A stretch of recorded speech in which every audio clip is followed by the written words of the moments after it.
절에서 모두 일어나셔서 성경 말씀을 함께 받들어 읽도록 하겠습니다. 성경 본문은 창세기 16장 1절에서 6절까지의 말씀입니다.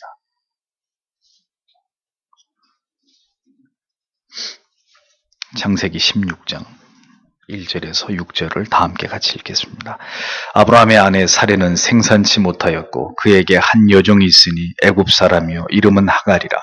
사라가 아브라함에게 이르되 여호와께서 나의 생산을 허락지 아니하셨으니 원컨대 나의 여종과 동침하라. 내가 혹 그로 말미암아 자녀를 얻을까 하노라 하매 아브라함이 사라의 말을 들으니라. 아브라함의 아내 사라가 그 여종 애굽 사람 하갈을 가져 그 남편 아브라함에게 첩으로 준 때는 아브라함이 가나안 땅에 거한 지 10년 후이었더라. 아브라함이 하갈과 동침하였더니 하갈이 잉태하며 그가 자기의 잉태함을 깨닫고 그 여주인을 멸시한지라. 사라가 아브라함에게 이르되 나의 받는 욕은 당신이 받아야 옳도다. 내가 나의 여종을 당신의 품에 두었거늘 그가 자기의 잉태함을 깨닫고 나를 멸시하니 당신과 나 사이에 여호와께서 판단하시기를 원하노라. 아브라함이 사라에게 이르되 그대의 여종은 그대의 수중에 있으니 그대의 눈에 좋은 대로 그에게 행하라 하매 사라가 하갈을 학대하였더니 하갈이 사라의 앞에서 도망하였더라. 아멘. 자리에 앉으십시오.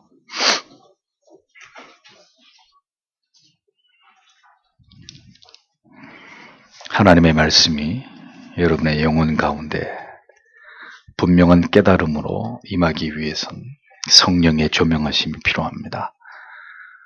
성령께서 여러분들의 마음을 하나님의 말씀을 통해서 만지시고 말씀의 깊은 깨달음이 여러분들의 영혼에 새겨지도록 하나님께서 도우실 때 우리가 하나님의 말씀을 통해 은혜를 얻을 수 있습니다. 언제나 하나님의 말씀을 듣는 자리에 사탄은 활개를 치고 우리의 생각과 마음을 회방하는 그런 일들을 멈추지 않습니다. 하나님께서 이 시간에 이 자리에서 말씀을 듣는 어린 영혼에서부터 모든 성도님에 이르기까지 성령께서 역사해 주시고 우리의 마음 가운데 간섭해 주셔서 하나님의 말씀이 들려주고 어떤 이는 오늘의 이 말씀이 생애적인 변화를 경험하게 되는 말씀으로 역사해 주시기를 이 시간에 다 함께 기도하겠습니다. 걸어가신 아버지요, 이 시간에도 온전히 하나님만을 의지하며 이 말씀을 통하여 역사하실 하나님을 간절히 소원합니다. 부디 하나님, 주의 백성들 가운데 이 말씀으로 외쳐주시고 이 말씀이 모든 성도님들의 심령 가운데 새겨지며 하나님을 아는 일에 있어서 진일보하는 귀한 시간이 되도록 도와주시옵소서. 우리의 생명이 하나님의 손에 달려 있습니다. 내일 일을 알지 못하는 하루살이 같은 인생들, 오늘도 이 하나님의 말씀으로 분명히 인침을 얻고 또 하나님 진리의 깨달음을 얻으며 하나님의 사람들로 변모되어가는 그런 귀한 은혜가 우리 모두에게 임하게 하여 주옵소서. 어린 생명들에게 온유한 마음을 주셔서 그 부모들이 하나님의 말씀에 집중하도록 도와주시고 누구도 허탄한 마음으로 하나님의 말씀을 놓치는 자가 없도록 성령께서 도와주시옵소서. 전하는 이 무지한 자의 입술을 주관하시고 오직 진리의 말씀만이 올바로 분별되어서 선포되도록 도와주시옵소서. 예수님 이름으로 기도합니다. 아멘. 아브라함이 사라의 말을 들으니라, 이런 제목으로 하나님의 말씀을 선포하도록 하겠습니다. 하나님은 신실하십니다. 사랑하는 자녀들에게 약속을 주시고 우리와 달리 하나님은 그 약속을 성실하게 이행해 나가시는 아버지가 되십니다. 그 약속은 죄인들의 연약함이나 우유부단함이나 어리석음과 무관하게 하나님께서 일방적으로 이루어 가시고 성취해 나아가시는 그런 약속입니다. 하나님께서는 자식이 없어서 의기소침하고 침울해 있던 아브라함에게 나타나셔서 그에게 표징을 보여주시고 언약을 맺어주시면서까지 아브라함에게 재차 그의 후손들과 그들이 받을 기업에 대한 확신을 심어주시는 그런 일을 위해서 하나님은 각별한 노력을 기울이시고 아브라함을 향한 그 열심을 드러내고 계시는 장면을 우리는 창세기 15장에서 살펴보았습니다. 그렇다면 이어지는 16장에서는 이러한 하나님의 표징과 약속을 받은 아브라함에게서 우리는 무엇인가 이전보다 더 믿음이 성장한 모습을 기대할 법합니다.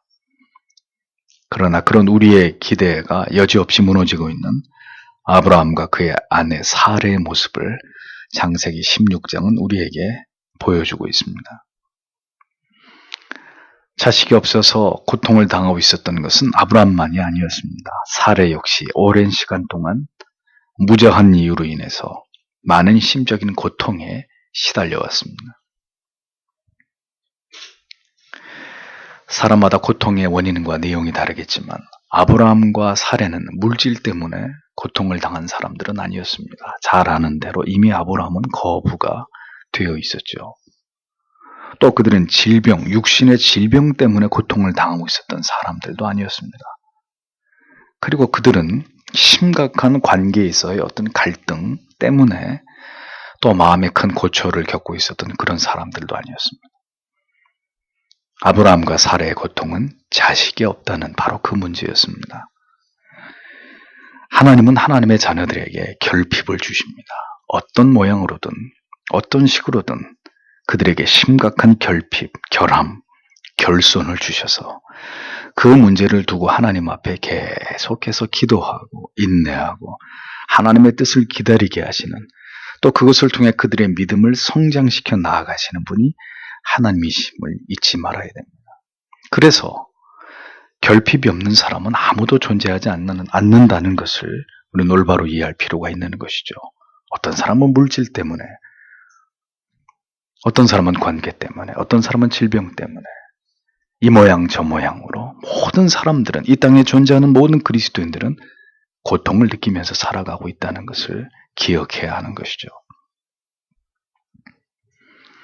하나님을 신앙한다 하더라도 그렇게 지속되는 고통 속에서 신자는 결코 낙심하거나 인내를 포기하지 않고, 그러면 무엇을 붙들어야 되는가에 대한 이 중대한 문제를 우리는 오늘 전개되고 있는 이 말씀을 통해서 깊이 들여다보려고 합니다. 본문의 1절과 2절을 다시 보면, 그리고 아브라함의 아내 사레는 그와 그녀를 위하여 자녀를 낳지 못하였다. 애굽 여종이 있었다. 그리고 그녀의 이름은 하갈이었다. 그리고 사레가 아브라함에게 말했다. 보라, 정녕 여호와께서 아이가 태어나는 것으로부터 나를 막으셨다. 앞으로 내 여종에게 들어가시오. 어쩌면 내가 그녀에 의해서 세워질 것입니다. 그리고 아브라함이 사레의 말을 듣고 있었다. 이렇게 번역이 됩니다. 결혼한 여인이 자식을 낳지 못한다는 것, 유대 사회에서는 큰 수치이고 저주로 간주되는 그런 부분이었다고 말씀을 드렸습니다.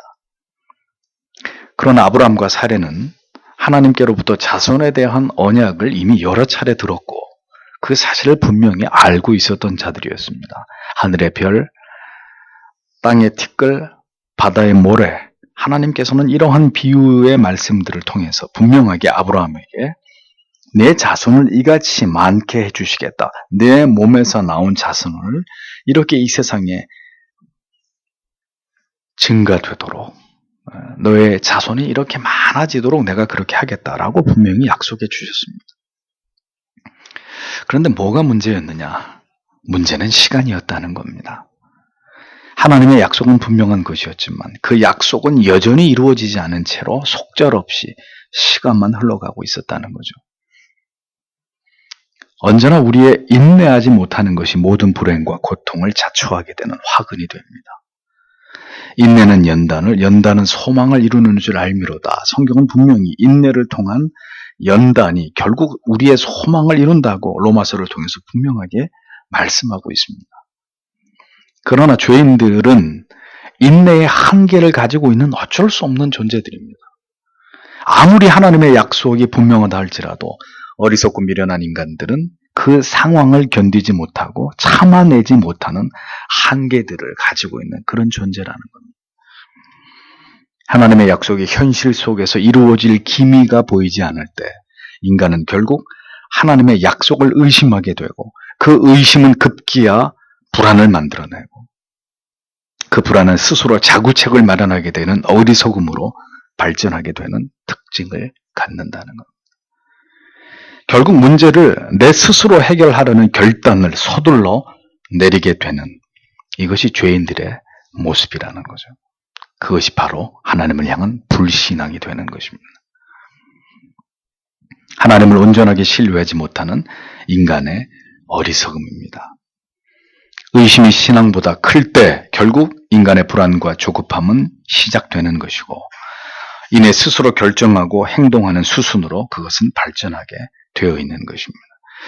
그런데 문제는 그렇게 스스로 무엇인가를 어떤 문제를 풀어가면 풀어갈수록 문제는 더 꼬이고 더 복잡해진다는 것을 어리석은 우리는 미처 깨닫지 못한다는 것.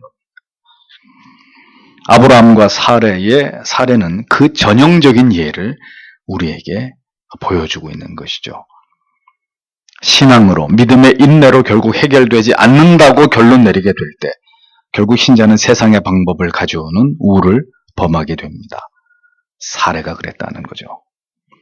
당시의 풍습에 따르면 결혼 계약서 중에는 아내가 출산을 하지 못하게 될 경우에는 여종을 첩으로 둘 수 있다는 이런 기록들이 발견이 됩니다. 그러니까 그것은 그 당시에 이상한 일이 아니었다는 거죠. 그렇게 해서라도 대를 잇게 되는 것은 유대 사회가 만들어낸 중요한 관습 중에 하나였습니다. 하나님께서는 분명히 내 몸에서 난 후손이라고 말씀하셨지만 아브라함과 사례는 하나님의 말씀을 무시했든지 아니면 자의적으로 해석해버린 어리석음을 결국 범하게 된 것입니다. 첩의 자식도 아브라함의 씨이기 때문에 하나님이 주시는 자손이라고 그렇게 믿으려고 했던 것이죠. 이런 인간의 억지 해석과 자기 합리화는 모두 하나님을 기만하는 것입니다. 이것은 명백한 하나님에 대한 불신앙일 뿐인 것이죠. 사례도 그렇고 이제 사례가 제안하는 것을 받아들인 아브라함도 하나님께서 아브라함을 생각하시는 것만큼 아브라함은 하나님의 뜻을 절대적으로 받들고 철저하게 하나님을 경외하면서 하나님의 뜻에 아직은 순종하지 못하고 있는 이런 모습을 보여줍니다. 하나님께서는 그렇게 언제나 사랑하시는 자들에게 호의를 베풀어 주셔도 믿음이 연약한 그들에게서 이같이 무시를 당하게 될 거라는 사실을 이미 알고 계시는 분이십니다. 그러나 하나님께서는 그것을 악하게 여기시기보다는 아직 그들에게 믿음이 없다고 여기시면서 계속해서 믿음을 불어넣어 주시는, 믿음을 갖게 하시는 하나님이시라는 것을 우리는 이 성경의 말씀을 통해서 깨닫게 되는 것이죠. 마치 부모가 자식의 연약과 실수에 대해서 아직 어린 자녀들의 그러한 어리석음에 대해서 자비와 긍휼을 베풀어 주듯이 하나님께서도 그 사랑하시는 자녀들에게 동일한 자비와 긍휼로 그리고 인내로 그들이 그 연약함 속에서 그 어리석음 속에서 성장해 나아가기를 지혜로워지기를 기다리시는 그런 하나님이시라는 것을 우리는 기억해야 한다는 겁니다. 어리석은 인간의 인내는 휘바닥이 나도 사랑하는 자녀의 불순종과 연약함에 대한 하나님의 인내는 무한하시기 때문에 우리의 연약함과 어리석은 선택에도 우리가 하나님께 버림을 당하지 않고 있다는 사실에 대해서 우리는 분명히 감사가 있어야 한다는 것입니다. 다만 그렇게 우리가 믿음이 없어 하나님을 신뢰하지 않을수록 그 모든 책임은 우리에게 있는 것이고 그만큼 이 땅에서의 우리의 삶은 고달파진다는 것을 우리는 더불어서 잊지 말아야 한다는 것입니다. 불순종의 대가는 반드시 우리의 인생 속에서 우리가 지불해야 되는 고통으로 찾아오게 되어 있는 것입니다. 사라에게는 하갈이라는 애굽 출신의 여종이 있었다고 기록되어 있습니다.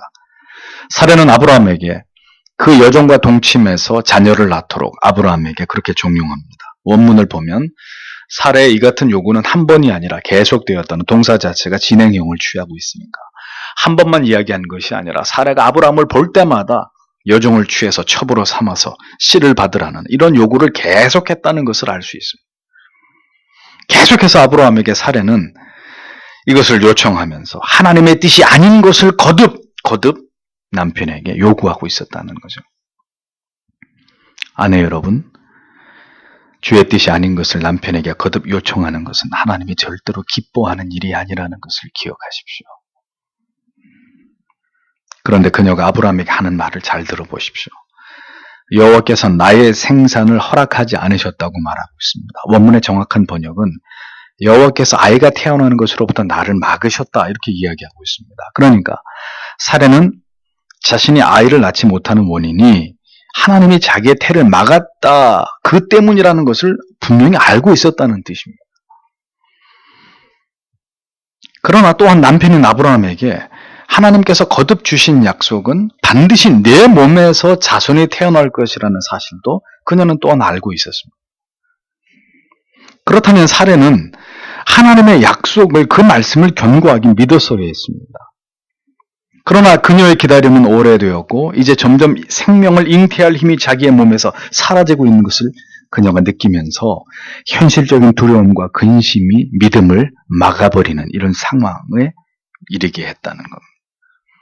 하나님의 약속에 대한 신뢰는 기약 없는 오랜 기다림 속에서 그렇게 서서히 사례 안에서 무너져가고 있었다는 것을 알 수 있는 것이죠. 사례는 자신의 몸이 아니라 자신의 여종의 몸을 통해서 자식을 얻기를 원했습니다. 그러나 이러한 제안조차도 그녀는 그녀 자신을 위한 철저하게 이기적인 생각에서 비롯된 것임을 성경은 기록하고 있죠. 그렇게 해야 그대가 내 여종과 자식을 낳아야 내 면이 서지 않느냐. 나를 위해서라도 그렇게 하라는 그런 의미가 사례의 요구에 포함되어 있는 것입니다.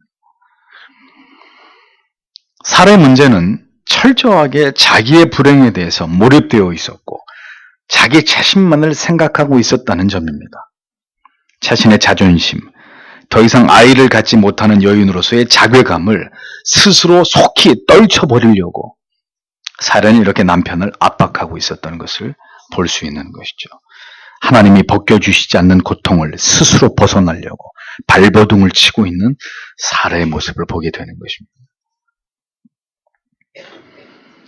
하나님이 이제 그만이라고 말씀하지 않았는데 스스로 그 상황에서 벗어나려고 하는 것은 하나님을 향한 불신앙입니다. 야곱은 그에게 분명히 장자의 축복의 권한을 하나님이 주시고자 했지만 그는 기다리지 못했습니다. 파죽한 그릇으로 형의 장자권을 갈취하는 그런 어리석음을 범하죠. 기다리지 못한 사람이었습니다. 내가 지금 나를 위해 간절히 무엇인가 원하는 것이 모두 하나님의 뜻이라는 것을, 뜻이 아니라는 것을 우리는 기억해야 합니다.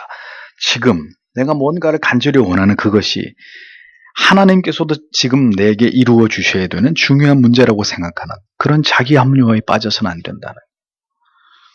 하나님의 뜻은 하나님이 정하신 때에 하나님의 방법대로만 성취되고 이루어지는 법입니다.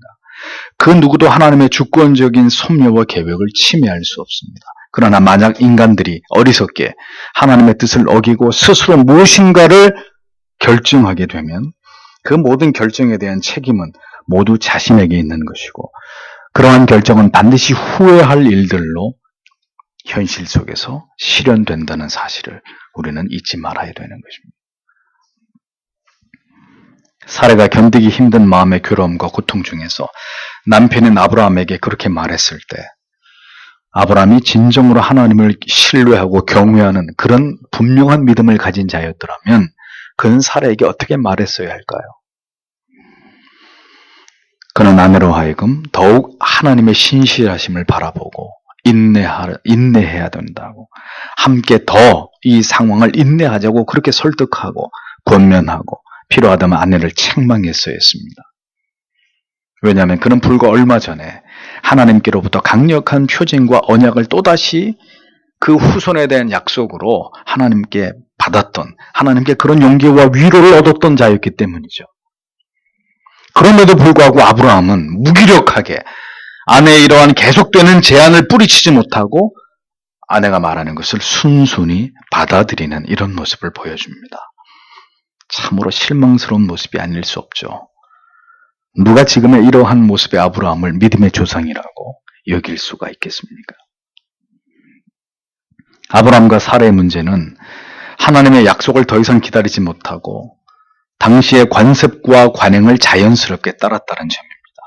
아이를 낳지 못하는 모든 여인들이 그와 같은 방법으로 자식을 취하듯이 아무런 거리낌 없이 그것을 선택했고 그것을 진행했다는 것입니다. 그들이 하나님의 사람들이 아니었다면 그렇게 하는 것은 전혀 문제될 것이 없는 결정이었을지 모릅니다. 그러나 그들은 누구보다도 아브라함은 하나님의 언약의 당사자로 여러 차례 하나님의 예언을 들은 자였습니다. 그런 아브라함이 어쩌자고 아내의 이 같은 제안을 한 번도 그녀를 꾸짖지도 않고 설득하지도 않은 채로 그녀의 제안을 받아들이는 것인지 참으로 또다시 무너지고 있는 유약해지는 인간의 모습을 우리는 아브라함을 통해서 보고 있는 것입니다. 조카 롯을 구하기 위해서 5나라의 연합군을 추격하면서 그들을 모두 격파하고 조카를 구해서 돌아왔던 그 카리스마 넘치고 늠름했던 아브라함은 도대체 어디로 가버린 것일까요? 신앙에서 절대 강자란 존재하지 않는 것입니다. 하나님이 붙들어 주실 때, 우리와 함께 하실 때, 우리가 그 언약을 굳게 신뢰할 때만이 우리는 세상을 이기고 세상이 두려워하는 존재들이 될 수 있는 것일 뿐입니다. 아브라함은 사례 말에 전혀 거부 반응 없이 그 제안을 수락했습니다. 선악을 알게 하는 나무를 따먹은 하와는 그것을 아담에게 내밀었고 하나님께 직접 금단의 열매에 대한 명령을 들은 아담이었지만 그는 하와가 준 열매를 아무 생각 없이 또 같이 함께 먹는 죄를 범했죠. 이것이 모든 인간들의 어리석음이라는 것입니다. 죄로 인해서 깨어져 버린 지성, 감정, 의지의 박약함이 이렇게 죄인들 안에서 우리를 괴롭히고 하나님의 뜻에 대해서 불순종하게 만드는 원인들로 여전히 우리 안에서 작동하고 있다는 사실을 우리는 망각해서는 안 됩니다. 분명히 하나님께서 여러 차례에 걸쳐서 강조하시고 확약해 주신 약속인데도 불구하고 아브라함은 사례의 제안을 말없이 수용했습니다. 부부 가운데 한 사람만이라도 제대로 깨어 있어서 하나님이 주신 약속을 굳게 붙들고 있었더라면 이런 하나님의 뜻과 무관한 결정과 선택은 피할 수 있었을 터인데 어리석게도 아브라함도 사례도 그들은 전혀 하나님의 예언을, 하나님의 말씀을 기억하지 못하고 있었습니다. 이와 같은 부주의함이 결국 모든 것을 그르치는 결과를 가져오게 되는 것입니다. 수없이 말씀을 들었어도 삶의 현장에서 그 말씀에 따라서 순종하지 않을 때 우리의 인생은 점점 더 어려운 국면으로 치닫게 될 수밖에 없는 거예요.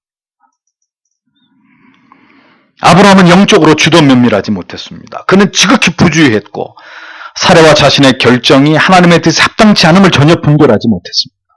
아내를 영적으로 바르게 인도하지 못했고 바르게 설득하면서 남편의 역할과 직무를 올바로 수행하지 못했습니다. 그 또한 사례와 마찬가지로 하나님의 약속을 바라보고 인내하지 못하고 자기들의 고통만을 생각한 나머지 더 이상 하나님의 언약을 신뢰하지 않고 인내를 저버리고 결국은 하나님이 원치 않는 길로 가게 되는 결과를 만들어냈다는 거죠. 아브라함도 사례도 이러한 우매한 결정을 내릴 수밖에 없었던 이유를 우리에게 짐작하게 해주는 말씀이 바로 3절입니다. 그리하여 사례는 그녀의 여종 애굽 여자 하갈을 아브라함의 아내로 취하였다. 아브라함이 가나안 땅에 거주한 지 10년의 끝이었다. 그때 그녀가 그녀의 남편 아브라함에게 그녀를 첩으로 주었다. 이렇게 성경은 기록합니다. 아브라함이 갈대아 우르에서 떠나서 가나안에 정착한 지 10년이 지났다. 이렇게 성경이 기록합니다. 그의 나이 85세였고 사례의 나이는 75세였습니다. 성경이 이 사실을 언급하고 있는 것은 하나님께서 아브라함에게 약속을 주신 지 10년이 지났지만 약속하신 후손은 아직 태어나지 않은 상황이 10년이나 계속됐다는 상황을 간접적으로 시사하고 있는 거죠. 10년을 자식을 기다려온 아브라함과 사례였습니다. 가나안으로 이주하기 전까지의 시간까지 계산하면 더 긴 시간 동안 그들은 자식이 없이 그렇게 외로운 인생을 살아왔다는 것을 알 수 있죠. 그럼에도 불구하고 하나님께서는 계속해서 언약을 아브라함에게 상기시키시면서 하나님의 약속을 끝까지 신뢰할 것을 그리고 인내할 것을 요구해 오셨습니다. 그러나 아브라함과 그리고 그의 아내 사례는 결국 이 하나님의 약속을 불신했고 인간적인 방법과 판단으로 자식을 갖기 위해서 이 같은 결정을 내리게 됐다는 것을 성경은 우리에게 보여주고 있는 겁니다. 신앙의 99%는 뭐라고요? 인내입니다. 기다림입니다. 결국 하나님의 때가 되어야 한다는 거죠. 하나님의 방법대로 되어야 한다는 겁니다. 오늘 우리에게 믿음이 있고 없고를 판단하게 되는, 결국 그 사람이 믿음이 있는 사람인지 없는 사람인지가 결판나는 것은 무엇인 줄 아십니까? 하나님의 때를 기다릴 수 있느냐 없느냐, 그것으로 결정나는 것입니다. 절대로 사람이 서두르고 조급함으로 하나님의 뜻을 거스릴 때 반드시 응분의 대가를 지불하게 되어 있다는 것을 성경은 분명하게 우리에게 경고하고 있습니다. 하나님께서는 마지막 순간까지 우리를 지켜보시는 분입니다. 절망의 끝에까지 몰아넣고 우리가 어떻게 하는지를 지켜보시는 분이십니다. 진실로 우리가 온전히 하나님만을 신뢰하는지를 모든 희망이 사라진 곳에서, 절망이 몰려오는 지점에서, 약속이 흔들리는 그 순간에서 우리를 말없이 지켜보고 계시는 분이 바로 하나님이십니다. 아브라함과 사라 같은 경우에 우리가 가장 많이 하는 변명들이 무엇입니까? 하는 수 없었다는 거예요. 더 이상 기다릴 수 없었다는 말입니다. 달리 아무런 방법이 없고 더 이상은 견딜 수 없어서 그렇게 했노라고. 우리는 다 그런 식으로 변명하고 합리화합니다. 하나님의 약속이 주어진 뒤로 10년, 결코 짧은 세월이 아니죠. 누구도 그 긴 세월을 약속에 의지해서 인내하기란 절대로 쉬운 일이 아닐 것입니다. 아브라함과 사례는 그렇기 때문에 자식의 문제에 대해서 너무 집착하면서 살지 않았어야 했다는 것이죠. 하나님께서 주신다고 했으면 언젠가는 주실 것이고 그들은 하나님 앞에서 자신의 삶에 더 충실했어야 했습니다. 자식의 문제는 하나님께 맡기고 하나님을 더 신뢰하면서 주어진 인생 속에서 더 하나님을 경외하는 것에 삶의 초점을 맞추고 살아갔어야 했습니다. 그런 아브라함과 사례는 틈만 나면 자식을 생각했습니다. 왜 우리는 자식이 없느냐? 언제나 그것이 그들의 마음에 무거운 짐이 되었고 풀리지 않은 족쇄처럼 그들의 영혼에 채워져 있었다는 거죠. 언제나 아브라함과 사례는 항상 자기들에게 자식이 없다는 자신의 고통과 아픔만을 극대화하면서 그 뒤에 자신들의 연민 뒤에 숨어서 그렇게 나약한 삶을 살아왔다는 얘기입니다. 그러니 그 영혼이 결코 자유로울 수 없었을 것이고 인내는 결국 바닥이 나고 마침내 사람의 생각으로 그 문제에 접근하고 문제를 풀려고 하는 유혹에 결국 떨어질 수밖에 없는 그런 삶을 그들이 살아왔다는 이야기죠. 하나님의 주권과 섭리를 우리가 진정으로 신뢰한다면 우리 때에 우리의 생각대로 되어져야 한다는 강박과 집착을 벗어야 합니다. 그 모든 문제를 하나님의 손에다가 온전히 이양해야 합니다. 그리고 우리는 주어진 삶에 묵묵히 충실히 그렇게 살아가기 위해 노력해야 합니다. 그 문제에 계속 연연하고 집착하고 조급해하고 괴로워하는 것은 결국 우리를 불신앙에 빠뜨리고 하나님의 약속을 의심하게 만들고 하나님에 대해서 회의하게 만들고 결국 내 영혼이 유혹에 사로잡히게 되는 길을 열어주게 되는 것입니다. 왜 자꾸 자기에게 하나님이 주신 그 고통을 묵상하면서 사냐 이거죠. 왜 나는 맨날 이 모양이냐 이 꼴이냐, 왜 그것을 맨날 묵상하고 그것의 마음을 빼앗기면서 그렇게 인생을 살아가느냐는 겁니다. 하나님께 맡겨야 합니다.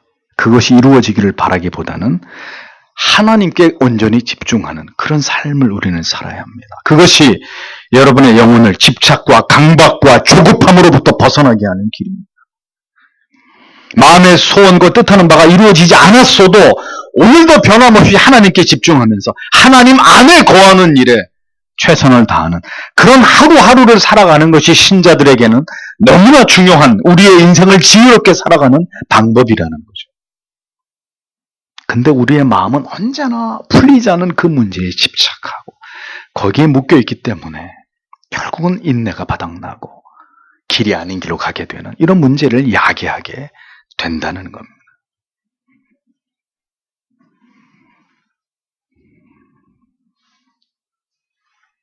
해결되지 않은 어떤 문제에 묶여 있어서 그것이 응답되기만을 기다리는 신앙생활은 성도 여러분 언제나 불안합니다. 언제나 조급합니다. 언제나 초조하기 마련입니다. 하나님께 던져두고 우리는 신앙의 본질적인 것에 매달리고 그렇게 하루하루를 살아가는 지혜가 우리에게 필요한 것이고 그것이 우리에게 인내를 요구하시는 하나님의 뜻이라는 것을 우리는 절대로 잊어서는 안 되는 것입니다. 아브라함과 사라는 10년을 아니 그보다 더 긴 세월을 자식이 없는 문제를 두고 번뇌하고 괴로워했습니다. 그 결과가 무엇입니까? 결국은 인간의 방법을 세상의 방법을 찾는 일이었습니다. 하나님께서 자식을 주지 않으면 더 큰 사명의 그림을 보면 되는 것이었습니다. 물론 고통스러운 일이죠. 남들이 다 갖는 자녀인데 나에게만 없으니 그것이 쉽게 풀려질 수 있는 숙제는 아니었을 것입니다. 그러나 그럼에도 불구하고 하나님의 은혜가 임할 때 넉넉히 그 모든 아픔을 떨쳐낼 수 있을 것이라는 믿음이 필요했는데 아브라함과 사라의 믿음은 거기까지 가지 못했다는 것이죠. 자식이 없으면 하나님의 다른 뜻이 우리에게 있을 것이다 라고 여기는 하나님의 주권을 믿고 붙드는 신앙이 아브라함과 사라에게는 없었다는 이야기입니다. 그런 믿음이 없을 때 결국은 첩을 두고 결국 의학의 힘을 빌리고 결국은 문제가 해결되지 않으면 극단의 결별을 선택하게 되는 이런 불신앙적인 일들이 우리의 삶에서 벌어지게 되는 것입니다. 아브라함과 사라의 결단과 선택이 올바르지 않은 것이었다는 증거는 곧 바로 벌어지는 일들을 통해서 간단하게 증명되기 시작합니다. 4절의 소절을 보십시오. 그리고 그가 하갈과 동침하였다. 그리하여 그녀는 잉태하였다. 그리고 그녀가 자신이 잉태한 것을 알았다. 그리고 그녀가 여주인을 그녀의 두 눈 안에서 경멸하고 있었다. 그리하여 사라가 아브라함에게 말하였다. 내가 받는 비난을 당신이 받아야 합니다. 내가 나의 여종을 당신의 품 안에 주었습니다. 그리고 그녀가 자신이 잉태한 것을 알았습니다. 그리하여 내가 그녀의 두 눈으로 학대를 받았습니다. 여호와께서 나와 당신 사이를 판단하실 것입니다. 사라가 하는 말입니다. 아브라함의 씨를 잉태한 하갈은 자신의 신분도 잊은 채로 주저넘게 여주인은 사라를 얕잡아보는 멸시의 행위를 일삼았습니다.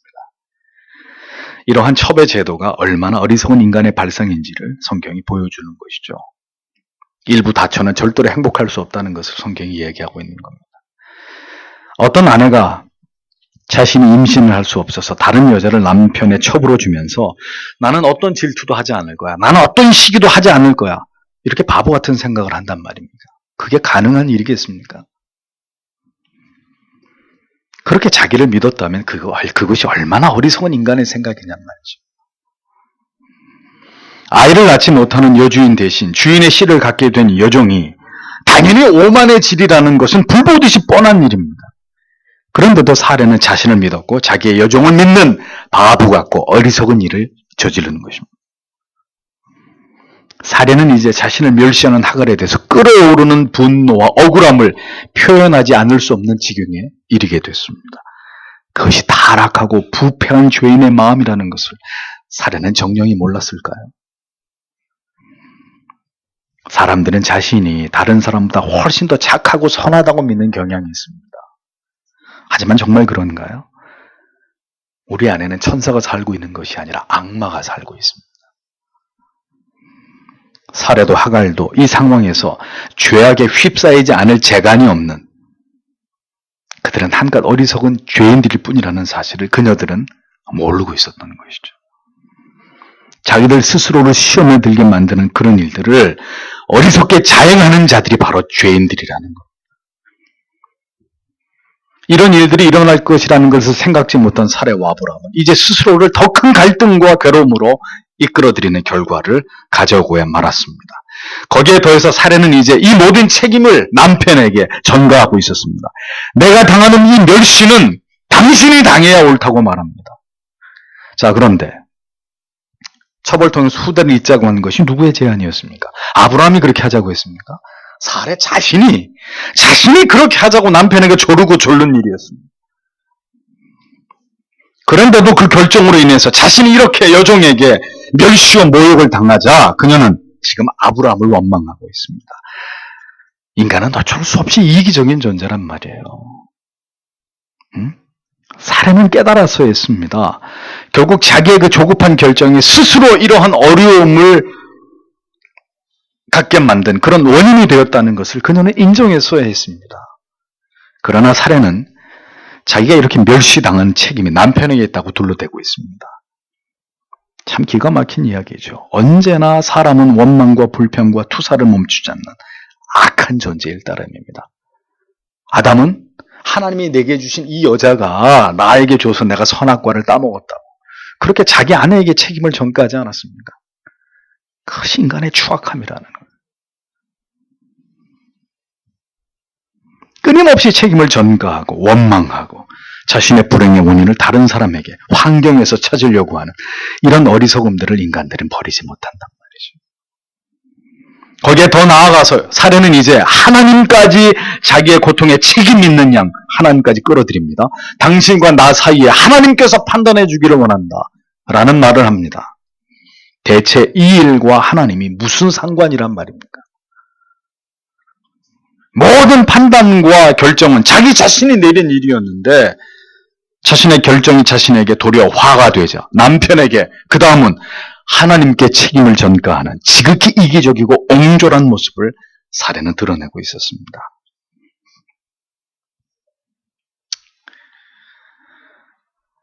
그래서 하나님께서는 가나안에 들어온 지 10년이 지나도록 결혼한 지 수십 년이 되도록 아브라함과 사라에게 자식이 없게 하신 것입니다. 왜? 그들이 이거밖에 안 되는 인간들이기 때문에. 사례의 이러한 성격, 그의 말과 행위를 볼 때 왜 하나님께서 사례를 그렇게 연단하시고 인내를 기르게 했는지 충분히 짐작할 만한 하지 않습니까?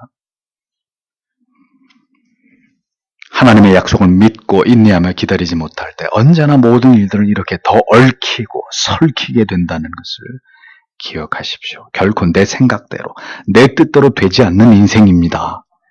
하나님의 뜻에 순종하지 않을 때 내가 무엇인가를 판단하고 결정하면 할수록 더 힘들어지고 더 미궁 속으로 빠져들어가게 되는 것이 죄인들의 인생이라는 것. 점점 꼬여가는 실타래처럼 하나님의 때와 방법을 인내하며 기다리지 않는 모든 어리석은 인생들의 결정은 이렇게 더 큰 괴로움으로, 더 큰 고통으로, 더 큰 갈등으로 가는 길을 열어주게 될 뿐인 것이죠. 하나님께서 결코 판단하실 일이 아닌 것을 사례처럼 인간들은 억지를 쓸 때가 있습니다. 자신들이 저지른 모든 일들에 대한 그 심각한 결과를 두고 하나님이 개입하시고 하나님이 도와주셔야 되고 하나님이 지켜주셔야 된다는 이런 이상한 논리를 펴니다. 그리고 하나님은 뭐하고 계셨냐고 이런 황당한 주장들을 하죠. 그것은 다 신앙이 아닙니다. 하나님의 거룩하신 이름은 그렇게 상황에 따라서 임의대로 자기들 마음대로 들먹여도 좋은 그런 이름이 절대로 아닙니다. 하나님을 경외하는 신자인 척 사례는 지금 온갖 불신앙적인 일을 저질러 놓고 이 상황에 와서 자신의 억울함을 이런 식으로 남편과 하나님께 그 책임을 떠넘기고 있는 아주 이상한 모습을 보여줍니다. 사례가 진정으로 하나님을 경외하는 자였다면 남편의 씨를 가진 하갈에 대해서 이렇게 대해서는 안 되는 것이죠. 인내하면서 하갈이 자기를 멸시하더라도 오히려 그 자신의 언행에 대해서 부끄러움을 느끼도록 하나님을 경외하는 안주인답게 더 넓은 도량으로 하갈의 그런 언행을 품었어야 했습니다. 한마디로 사례의 믿음은 그럴 수준도 정도도 못 되었다는 것을 알 수 있는 대목이죠. 사례의 심경이 점점 더 거칠어지고 강팍해지는 것을 아브라함은 감당하기 어려워하고 있었습니다. 아브라함의 반응을 보십시오. 6절에 그때 아브라함이 사라에게 말하였다. 보라, 당신의 여종은 당신의 수중에 있어. 당신의 두 눈에 좋은 대로 그녀에게 행하시오. 그리하여 사라가 그녀를 억압하였다. 그리하여 그녀가 그녀로부터 도망하였다. 라고 기록하고 있습니다. 아브라함도 계속 자신을 몰아붙이는, 자신을 압박하는 사례에 대해서 어찌할 바를 몰라 하고 있었습니다. 아브라함은 자기에게 책임을 떠넘기고 있는 사라에게 당신의 여종이니까 당신이 알아서 하라고, 당신이 좋은 대로 하라고 다시 사라에게 책임을 떠넘깁니다. 아브라함의 무능을 보십시오. 사라에게 올바로 교훈하고 책망하고 그녀를 설득하기는커녕 지금이라도 자신들이 이렇게 하나님의 약속을 신뢰하지 못함으로 벌어진 일에 대해서 회개를 하고 하나님 앞에서 돌이키려고 하기보다는 가장으로서 이러한 상황에 대해서 전혀 이 상황을 올바르게 통제하지 못하고 여인들의 문제를 그들에게 떠넘기고 있는 아주 무기력하고 무능한 모습을 아브라함은 보여주고 있습니다. 내 할 바 아니라는 거죠. 당신의 여종이니까 당신이 알아서 하라고. 이것이 인간의 상반된 얼굴입니다. 하나님 앞에서 약속의 증표를 당당히 요구하던 아브라함의 모습과 아내의 질투와 시기에 대해서 속수무책인 무능한 남편의 모습, 이 두 모습 다가 아브라함의 모습이에요. 그것이 바로 전적으로 무능한 우리의 모습이라는 거죠. 우리 안에 있는 양면성이라는 겁니다. 하나님을 신뢰하고 사랑하고 경외하지 않는 것은 아니었지만, 그 약속을 믿고 의지하지 않는 것은 아니었지만, 긴 인내의 시간 속에서 결국 하나님과의 약속에 대한 신뢰는 무너지고 마침내 어리석은 결정을 내리게 되고 급기야 문제가 악화됐을 때 전혀 해결책을 찾지 못해서 갈피를 잡지 못하고 있는 이런 어리석은 모습들은 그 모든 일들이 우리가 하나님의 크신 은혜를 입었어도 여전히 전적으로 무능한 죄인들인 뿐임을 깨닫게 해주시는 중요한 교훈이 아닐 수 없는 것이죠. 하나님을 아는 거는 아는 거고 현실에서 조금 나에게 불편하고 좀 피하고 싶은 이런 상황이 도래하면 어떻게 되는 거예요? 살짝 발을 빼버리는 거죠. 비굴하게. 네? 얼마나 인간이 이렇게 약삭빠르고 교활하고 간사한지 모른단 말이에요. 그렇게 당당할 때는 언제고 조금 자기한테 불이익이 되고 손해가 된다고 생각하면 그냥 싹 빠져나가려고 하는 그게 우리란 말이에요. 우리 아브라함과 사라를 욕할 필요가 없습니다. 우리 안에는 절대로 답이 없다는 사실을 다시 한번 아브라함과 사라의 모습 속에서 깨닫게 됩니다. 하나님의 음성을 듣고 하나님을 만난 사람이 만나 할 만큼 아브라함의 모습은 우리에게 깊은 실망을 던져주고 있습니다. 그러나 아브라함과 사라에게 실망하기 전에 그 모습이 또한 바로 우리의 모습이라는 것을 우리는 절대로 부인해서는 안 되는 것이죠. 우리 안에 이런 엄청난 양면성이, 우리 안에 이러한 엄청난 간극이 존재하고 있다는 것. 인간의 이기적인 잔인함을 보십시오. 사례는 자신의 여종을 남편에게 주어서 자식을 얻고자 할 때는 언제고, 사례가 잉태를 하고 자신을 업신 여기자 이제는 남편의 씨고 뭐고 다 필요 없다는 거죠. 그리고 그녀에게 복수를 감행하고 있었습니다. 남편의 허락이 떨어지자마자 사례는 기다렸다는 듯이 하갈을 학대하기 시작합니다. 믿음의 조상, 열국의 아비, 열국의 어미, 그런 칭호가 전혀 어울릴 것 같지 않은 표독한 그런 사악한 모습들이 여구 없이 성경을 통해서 드러나고 있습니다. 아브라함과 사례가 그런 인물이었다는 거예요. 성경은 그걸 숨기지 않습니다. 하갈은 사례의 학대에 못 이겨서 얼마나 학대를 했으면 결국 도망을 하게 되었다고 성경은 기록하고 있습니다. 이것이 추악한 사람들의 모습입니다. 자기 사랑으로 똘똘 뭉쳐져 있어서 자기 자신이 공격받게 되고 불이익을 당하게 되면 자기의 자존심을 누군가 건드리면 기어이 보복을 하고 복수를 하고야만 하는 그런 모습이 바로 우리 안에 도사리고 있는 사악한 짐승의 모습이라는 거예요. 하나님께서는 그런 아브라함과 사례를 통해서 이스라엘이라는 나라를 세우고자 하셨으니, 성도 여러분, 아브라함과 사례가 대단한 인물입니까? 아니면 그런 인생들을 붙들어서 그 위대하신 뜻을 이루어가고 계시는 하나님의 위대하신 신이십니까? 성경은 우리에게 어떤 주제를 일관적으로 던져주고 있는지를 우리는 똑바로 지켜볼 이유가 바로 여기에 있는 것입니다. 아브라함과 사라의 생각과 판단과 행위 속에 어디에도 그들이 하나님의 뜻을 찾고 이것을 위해서 숙고하면서 더 인내하고자 하는 모습은 보이지 않았습니다. 그들은 분명히 하나님을 모르는 사람들이 아니었음에도 그들의 가장 큰 아픔과 어떤 결핍의 문제 앞에서만큼은 그들은 불신자와 방불한 그런 모습을 보여주고 있었습니다. 우리의 신앙의 뿌리가 깊고 견고하지 못하고 매일의 삶 속에서 하나님의 말씀과 언약을 견고하게 붙들지 아니할 때 우리 또한 우리 안에 있는 지극히 인간적이고 자기중심적이고 전혀 하나님의 뜻을 의식하지 않으려고 하는 무지하고 어리석은 야수가 우리 안에 날마다 날뛸 수 있다는 사실에 대해서 우리는 이것을 절대로 가볍게 여기서는 안 됩니다. 그것은 아브라함이나 사레나 해당되는 얘기지 우리를 뭘로 보고 나를 뭘로 보고 그런 얘기를 하십니까? 우리는 아브라함과 사레보다 더하면 더했지 절대로 덜할 사람들이 아니잖아요.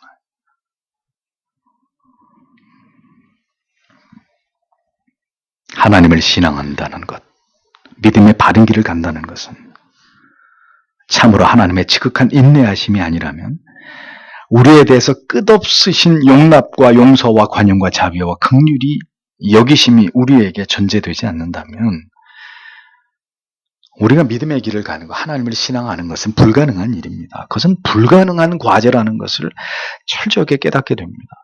그러니까 우리 힘으로는 도달할 수 없는 거예요. 믿음은. 그 길은 우리 힘으로 갈 수 없는. 그러함에도 불구하고 하나님이 우리를 버리지 않고 이 아브라함과 사레를 버리지 않고 내가 너희를 잘못 봤구나. 여기서 이제 그만 아웃. 너의 삶은 여기까지. 내가 다른 더 신실한 짝을 내가 택해가지고 그들을 통해서 내 계획을 이룰 것이다. 그렇게 하지 않고 끝까지 이 아브라함과 사레를 붙들고 가시는 그 하나님 때문에 우리가 하나님을 신앙할 수 있는 거라는 거예요. 이 믿음의 길을 갈 수 있는 것이라는 겁니다. 그러니 그 하나님을 어찌 사랑하지 않을 수 있습니까? 그 하나님을 어찌 경배하지 않을 수 있습니까? 우리의 그런 모든 허물과 연약과 죄악까지도 용납하시는 그런 하나님을 우리가 어찌 찬양하지 않을 수 있습니까? 그렇게 오늘도 우리 가운데 우리와 함께 하시면서 우리의 모든 연약을 도우시고자 하시는 그런 주님을 바라봐야 하는 것입니다. 우리에게 두신 문제들에 너무 몰입되지 마시고 그 문제를 주신 이도 하나님이시고 그 문제에서 벗어나게 하실 이도 하나님이시고 벗어나지 못하게 하면 그것은 그거대로 놔두고 넘치는 은혜를 통해서 그 아픔 속에서 더 우리를 아름답게 빚어가실 분도 하나님이시고 우리에게 바로 그런 믿음이 필요한 것입니다. 그리고 하나님은 오늘도 그러한 믿음을, 은혜를 우리에게 부어주고자 하시는 분이고 끝까지 우리를 놓치지 않고 우리가 그렇게 연약할지라도 우리를 통해서 하나님의 뜻을 이루도록 그 길을 가도록 역사하시는 하나님이라는 사실을 기억하십시오. 그렇게 우리를 도우시는 주님을 바라보면서 오늘도 성찬으로 나아가서 우리를 붙드시는 하나님의 은혜와 긍휼을 얻기를 다 같이 사모하게 되시기를 바랍니다. 기도하겠습니다. 주신 말씀을 생각하면서 이 시간에 다 같이 하나님 앞에 간절히 기도하겠습니다. 아버지 하나님 감사합니다.